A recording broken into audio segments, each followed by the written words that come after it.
Hello and welcome everyone. In today's video, I will show you how to download your data from X, formerly Twitter.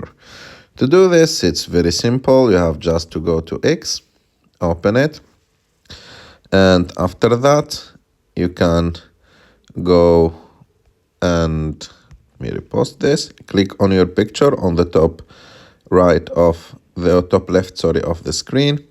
After that, go and click on settings and privacy. And after that, go to your account. And as you can see, the third option is download an archive of your data.